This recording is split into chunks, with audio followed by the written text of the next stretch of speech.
Oh, hey there, it's Patty. Have you ever had people tell you that the baby boomers had it a lot easier growing up than the last few generations? Well, to that I would say maybe. And if that's true, it's probably because we had less choices. We don't know as much as they know now. Gosh, I remember when I was a teen, I learned how to drive when I was 15 years old. I could use a stick shift. I learned it in about 30 minutes. I could parallel park in like less than an hour. Probably because I think we were a little bit more fearless because we didn't know the dangers as much, you know? So we just do it. Don't take me back to the time when we finally got TVs. Oh, those were great. Black and white. We were so happy. And we only had 3 channels.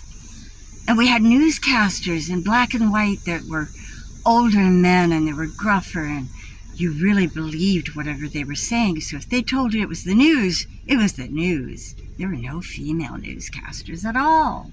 No.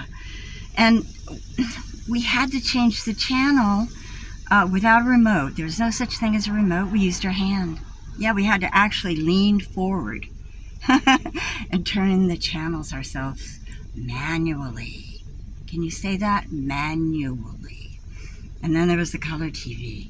Oh, okay, that was the ultimate. We did not have 5,000 channels to choose from. Now you get lost with channel surfing. You don't even know what you're watching from 1 minute to the next. Oh, yeah, those were the good times. And then childproofing. What's childproofing? Your mother back then. That's what childproofing was, okay? Don't stick your finger in that wall socket. Don't you touch that stove. It's hot. And some of us burned our hands because it was hot, okay? And, oh, no such thing as those caps that you have to, break your neck to undo. No, your mom just twisted them so hard you couldn't get them open. And then she'd put them way up high. You couldn't reach them. That was our childproofing. And she taught us how to cook. At least mine did. She bought me an Easy Bake Oven. Oh my, I love that Easy Bake Oven. Are you kidding me? I cooked those brownies and cookies. They weren't always edible, but I cooked them. They were fun, okay? I was baking as a kid, a 6-year-old, 5-year-old. And then there were the 5 and dime stores. Screw the dollar stores. Are you kidding me? 5 and dime means 5 and dime. You could literally go in there and there were rows of candy everywhere, okay? Candy necklaces, jawbreakers, candy, any kind of candy you wanted. And you could buy 25 of them for 25 cents each, all right? That's progress. Oh, and it was fun, and you could get to know your neighbors at the counter because there was a counter where you could buy malts and shakes and hamburgers and yes, but don't get me started about the smoking ads on TV. And they were plentiful. Yes, smoking ads everywhere. And you know what? You weren't cool if you weren't smoking. That's what kids grew up with.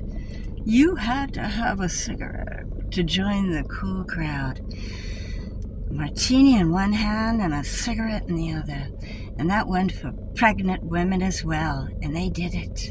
And we didn't know any better, okay? Go figure. And then came the Marlboro Man. That was the ultimate campaign for tobacco, the Marlboro Man. He was gorgeous, he was uber macho, and he wore chaps. Hello. Okay? And he rode a horse. And he managed a ranch. And you hardly ever saw him pick up a cigarette. Probably never. But he was having a good time and enjoying it. And that was cool. And then one day my mother walked into my bedroom and smelled smoke and told me if she ever caught me smoking again, she'd rip my face off. And I believed her. And did I ever smoke again? Yes, off and on. I remember when I went to Japan, I had those long, cool Moore cigarettes. They were brown and I looked like Pussy Galore. in a James Bond film. But thank God I never got hooked on them. And I have friends that did, so. And they aren't doing that well. So stop smoking. When I see people smoking now, after finding out for years how bad it is, I say, you're crazy. Don't do it. And don't get me started with the tanning. We didn't have sunscreen. There's no such thing as sunscreen until much later. Okay? As a matter of fact, I encouraged the sun to find me and make me a crispy piece of crispiness. Okay, I actually used iodine in baby oil. Yes, that was a fad. Crazy fad. And I got burnt to a crisp many places. I remember being wheeled onto a plane in Guam because I burnt my leg so badly because it was so close to the equator. But that's another story. I'll tell you about that later. Oh, yes, there were good times and bad times, so please don't tell me we had it that easy. Okay? Things were different. We were a lot more innocent. At least you guys are a little bit more savvy these last couple of generations. It's good and it's bad, you know? And you learn from it and you get wiser from it. And I just say, I'm happy to be a baby boomer. Let me know if you're happy to be a baby boomer. We are the strong generation. We did a lot of stuff. We really did. And we paved a lot of paths. Okay? Just remember that and enjoy it. And it's good and it's bad. And we got wiser from it. And let me know what you think. What did you face that was a little wacky that you didn't enjoy or enjoyed? I'd love to hear from you. And guess what? This is not a stick shift. But if it was, I could drive it.